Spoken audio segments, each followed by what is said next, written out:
My $48,000 car was gone, and my parents did it. I walked into their garage after flying home from the biggest win of my career, and found out they'd pawned it behind my back, used my name, forged my signature, all to fund my sister's failed business. That's when I realized this wasn't just theft, it was war. I'd been awake for nearly 22 hours. My body ached with jet lag, my feet were swollen from heels, and the Frankfurt deal, the one my boss had obsessed over for 2 years, was finally closed. 6 days of negotiations, 3 all-nighters. I'd walked into that final boardroom and walked out with Bridgewater Capital's first European expansion secured. I should have felt invincible.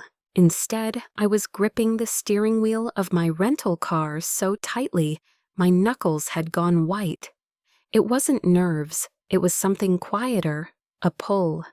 That strange, almost nostalgic ache that always hit when I turned off the interstate and entered Maple Street, the neighborhood I grew up in. I was supposed to head straight to my apartment, but my mom had asked me to stop by first, just for a quick visit. "Come eat something real," she'd said on the phone. "I'll make the garlic bread you love."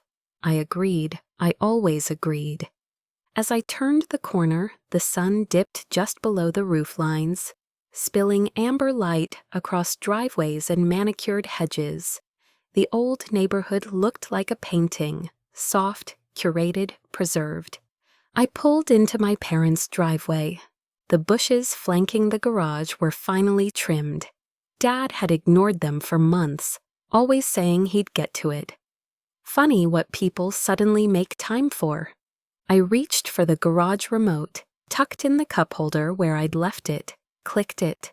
The familiar grind of the door rising echoed across the front yard, then silence, and a hollow space where my car used to be. My throat closed. I blinked once, twice. Maybe the angle was wrong. Maybe I was too tired. But there was no mistake. My Challenger, my car, was gone. Just an empty garage. Only the lawnmower in the corner and a few gardening gloves left. The air inside was stale, quiet, too quiet. Panic hit me fast and deep, like a rip current. I was 31 years old. My name is Avery Martin. I'm a senior financial analyst at one of the most respected firms in New York. I've made million-dollar decisions on behalf of billion-dollar companies. But in that moment, standing in the driveway in a wrinkled silk blouse and aching heels, I felt like a child again. A child who just lost something no one else thought she deserved. I dropped my suitcase. The thud echoed like a gunshot. The remote slipped from my fingers, clattering to the concrete. Then I was running, side door, kitchen, and they were already there, waiting. The kitchen smelled like garlic bread. Soft lights, clean counters, and the scent of home, like nothing was wrong. Except everything was. They sat at the oak table like a jury. My mom, my dad, and my sister, Kendra. No one spoke.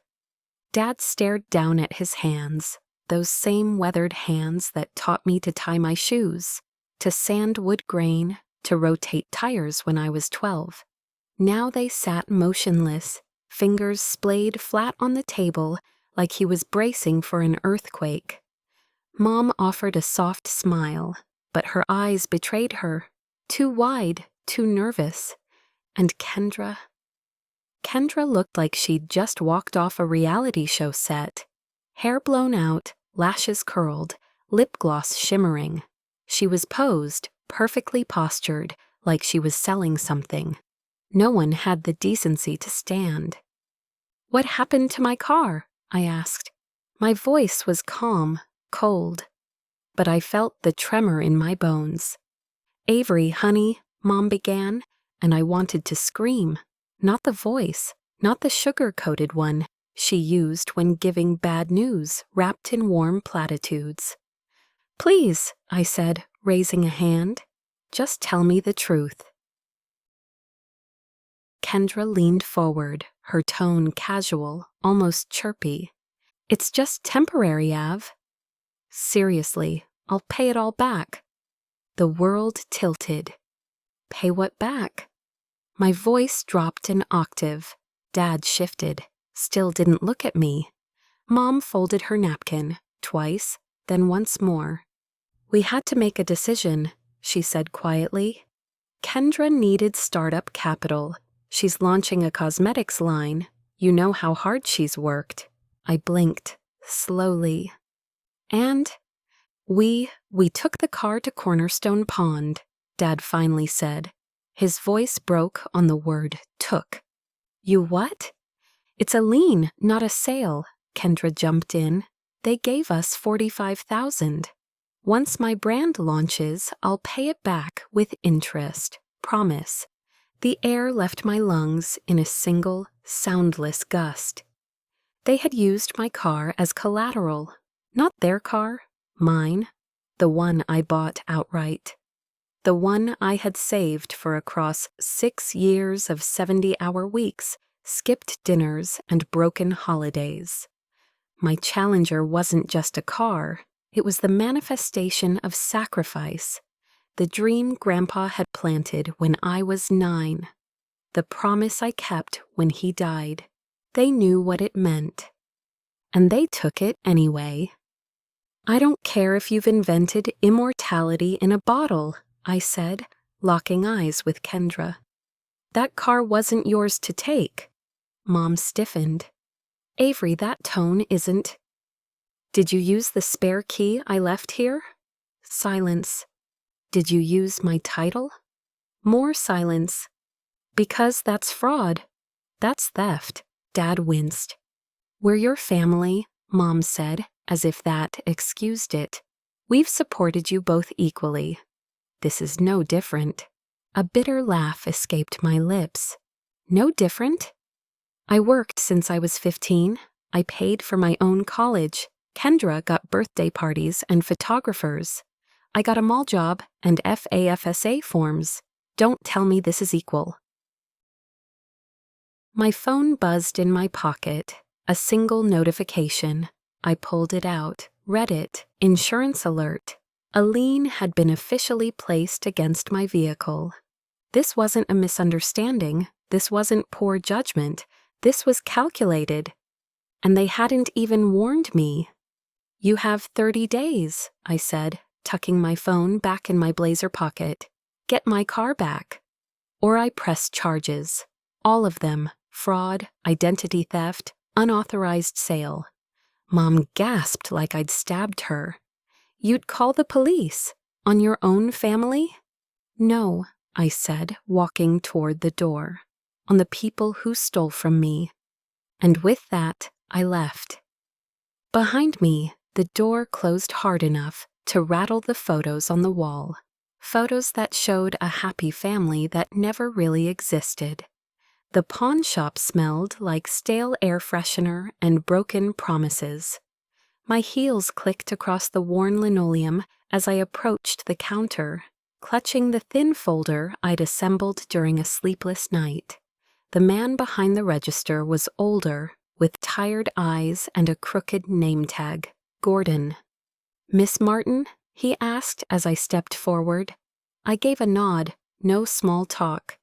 He slid a set of papers across the counter with the calm detachment of someone who'd seen people lose wedding rings, guitars, and family heirlooms for rent money. "Here's the lien paperwork. You can review the terms. We received the vehicle on --." "That's not my signature," I said quietly, cutting him off. I pointed to the scrawl at the bottom of the form. "That's not how I sign my name." He looked up, blinking. "Excuse me?" "I always curve the last N upward. Whoever forged this tried to mimic it, but they missed that. Compare it." I pulled out my driver's license and a scanned copy of my Bridgewater contract. Now look again." Gordon's composure shifted. He adjusted his glasses and leaned in. "Ma'am, if you're implying—" "I'm not implying," I said flatly. "I'm stating. This vehicle was pawned using a fraudulent signature and without the owner's consent. That's a felony, multiple felonies in fact."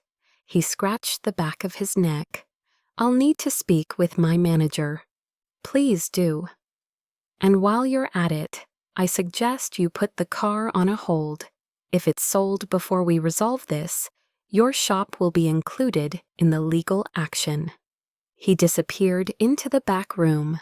I stood alone, surrounded by dusty guitars, wedding china, and second-hand power tools. Things people had once fought for, sacrificed for, before someone decided they were disposable. That car wasn't just mine. It was the one thing I'd never compromised for.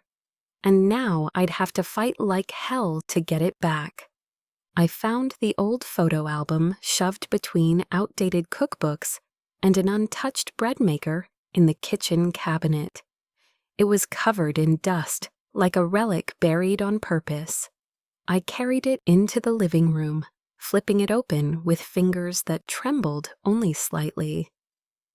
The first page was Kendra's 16th birthday. A garden party in full bloom, tables with linen cloths, centerpieces of peonies, a custom cake taller than she was. There were 40 guests and a professional photographer capturing every manufactured smile. Kendra beamed in a rented floral dress, holding up car keys with a pink bow tied around them. I turned the page expecting something, a snapshot, even a single candle, but there was nothing. My 16th birthday wasn't documented because there was nothing to document. No cake, no party. I'd spent it working a shift at the mall, restocking shelves and saving tips to pay for SAT fees. I flipped further. Kendra's graduation. Dad standing proudly beside her as she held her diploma, tassel draped over perfect curls. Limousine in the background, champagne flutes. I remembered my graduation, rushed photos in the backyard, no ceremony because I couldn't afford the cap and gown package. Dad had been late, claiming traffic. Mom had taken one blurry photo on her phone. None of this was news to me. But seeing the imbalance displayed so clearly, page after page, it hit differently now. I hadn't just been overlooked. I'd been consistently expected to give more, to accept less. And now, even my car, the one physical manifestation of my sacrifice, had been deemed acceptable collateral for someone else's dream. My phone rang just after 9. Uncle Harvey's name lit up the screen. I hadn't spoken to him in months, but I answered before the second ring. "I just heard," he said without preamble. "Your mother called," trying to spin it. I sank onto my couch, rubbing my temple. "What's the story this time?" "That you're overreacting." "That family helps family." His scoff vibrated through the line. "Avery, this isn't help. It's theft with a hug taped to it." I didn't respond right away. Just let his words settle into the space that had been echoing with self-doubt. "You're not crazy," he said more gently. "You're just the only one who's ever been asked to bleed quietly." That night, I brought Thai takeout to Jessica's apartment. She was my closest friend at Bridgewater, the kind who brought you coffee without asking and looked you in the eye when everything else in your life was falling apart. We sat on her couch, spicy noodles between us. I told her everything. She listened without interruption, her brows tightening, mouth tightening even more. "You know this is criminal, right?" she finally said, refilling my wine glass. "Not just morally wrong, actually illegal." "I know." I set down my fork. It's your family," she finished for me. Which makes it worse, not better. I nodded. My throat felt tight. Jessica leaned back, her voice low. So what's your move? For the first time since this all began, I let the silence stretch. I didn't know the exact answer yet, but I knew one thing. They'd underestimated me, and they were about to see what that mistake cost. By day 3, the cracks had started to show. The product, her revolutionary formula, was already drawing complaints online. Clients said it separated in the bottle, smelled off, left breakouts after a few hours. There was no customer service system in place, no refund structure, just a glossy website and a panic button she didn't know how to hit. The suppliers were already calling. 2 shipments had bounced. I didn't say a word. On day 5, her social media lit up with angry reviews. A TikTok creator posted a video titled, "I spent $60 on Kendra Cosmetics. Now my skin looks like a war zone." The video had over 80,000 views by nightfall. Day 7, her bank froze the business account. Unverified transactions, high refund volume, no EIN listed, all preventable if she'd done even half the groundwork. She stopped answering calls, from clients, from vendors, from Mom. Day 10, she stopped leaving her apartment. I stared at my screen at Bridgewater, trying to review Frankfurt projections, but all I could see was that garage, the one with the car-sized hole. The deal I'd spent 6 months building was still at risk because I couldn't focus. Every email felt like sandpaper. Every phone call triggered a flash of heat under my collar. I couldn't compartmentalize anymore. Then came the text, just one line, but it hit like a slap. "Kendra, I need more money, just a little. Please, Avery, I'm desperate." I stared at the screen, frozen. She was sitting across from me, silent, watching, waiting, her expression already shifting into that practiced look, wide eyes, trembling lips, the same helpless pose she'd worn all her life when she wanted something. I didn't speak, just turned the phone face down. "No," I said, quiet, final. "Not a penny more." The silence stretched, her face wavered, the performance cracked. "I don't know what to do," she whispered. And there it was, the first real truth she'd spoken since this began. And the first time she looked genuinely afraid, not of failing, but of finally having to face it alone. The Frankfurt deal teetered like a house built too close to the edge. I sat in my glass-walled office, staring at a spreadsheet I'd once sculpted with surgical precision. But now the numbers blurred and bled into each other like spilled ink. I'd led the negotiations, I'd closed the deal, and now I was fumbling the follow-through because I couldn't stop thinking about an empty garage. I missed deadlines, forgot small details, snapped at an intern who didn't deserve it. My boss, Richard, called me into his office by Friday. I thought it was about the European timelines. It wasn't. "You look like you're being haunted," he said, his tone more human than usual. "What's going on?" I didn't plan to tell him, but once I opened my mouth, it all came out in one long exhale. Every detail, every betrayal, down to the last forged signature. He didn't interrupt, he didn't even blink. When I finally trailed off, voice raw and tight, he said quietly, "Family can cut deeper than any competitor ever will." Then he handed me a comp day and told me not to come back until I could look at a spreadsheet without flinching. I left the office that day with tears pressing behind my eyes, not because of the deal, but because someone finally understood that I wasn't being dramatic. I was being broken. And I was running out of time to put myself back together. I didn't park in the driveway that Sunday. I left the rental at the curb, right under the old street lamp that flickered whenever it rained. A small rebellion, but necessary. Inside, the house smelled like pot roast. The kind Mom made when she was trying to make peace, or when someone had died. Dad sat at the table, shoulders curled inward, like the weight of the situation had finally begun to settle.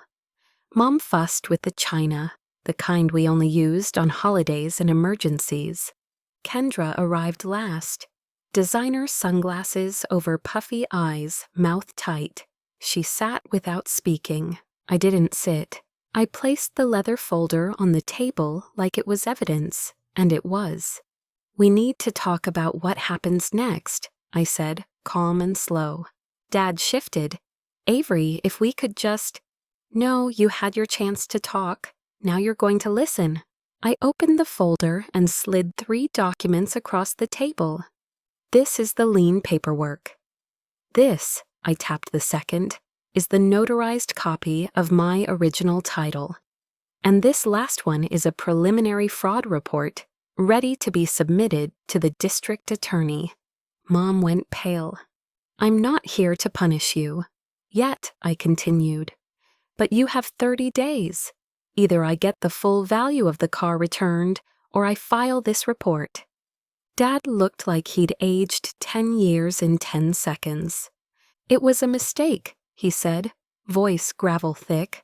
We thought we were helping Kendra get her chance." "At my expense."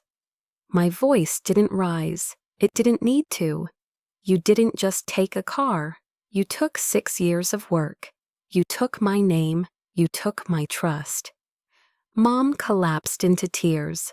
Not performative, not manipulative. Just raw, chest-heaving sobs that made the silence even louder.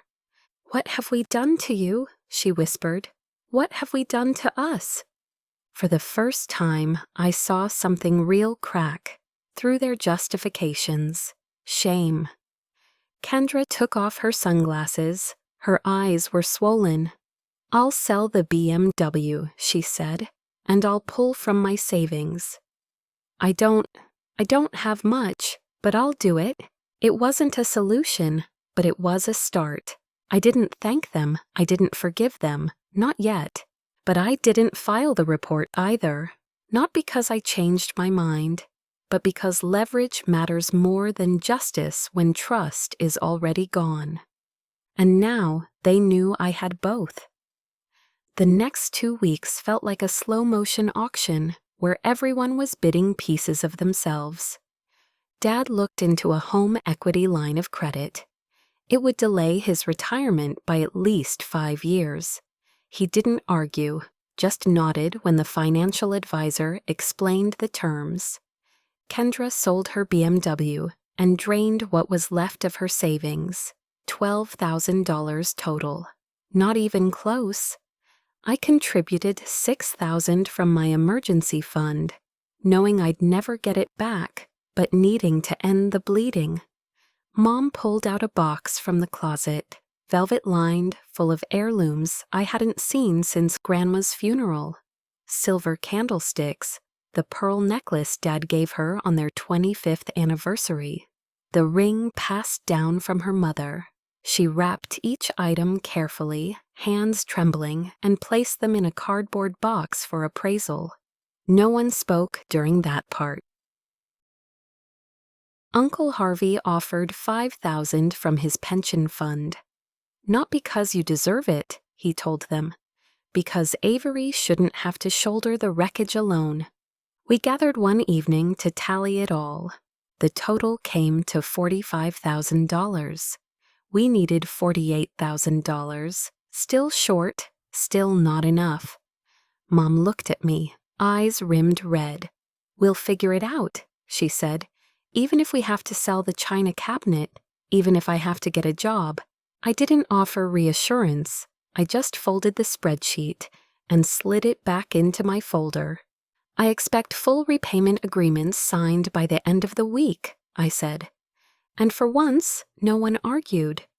They just nodded, like people who finally understood what it meant to owe something real. 30 days after that kitchen table confrontation, I stood in front of Cornerstone Pawn with a receipt in my sweaty palm and $3,000 in cash in my purse. Uncle Harvey's last-minute miracle. The same pawnbroker was behind the counter. His eyes flicked up in recognition. "Miss Martin," he said, sliding the final release paperwork across the counter. "Here for your vehicle?" I nodded. The keys were cold in my hand. The Challenger sat out back, polished like it had just rolled off the showroom floor. Chrome caught the afternoon sun, throwing light across the pavement in blinding streaks. The engine started on the first turn, a low rumble vibrating through my spine. They'd detailed it. "Standard policy before a return," the broker had said. I ran my hand along the hood, fingertips trailing the paint, like it might vanish if I blinked too long. I should have felt proud. I should have felt triumphant. Instead, it tasted like ash. This wasn't a win. It was a reclamation, and reclamations don't come clean. I slid into the driver's seat, adjusted the mirror, and caught my reflection. I looked older, sharper, like someone who had stopped asking for space and started taking it. The garage might be full again, but something in me had emptied for good. I drove away without looking back. If this story hit you where it hurts, share it. Someone out there needs to be reminded that boundaries aren't betrayal. And if you've ever had to take back what was yours, tell me in the comments. I'm listening.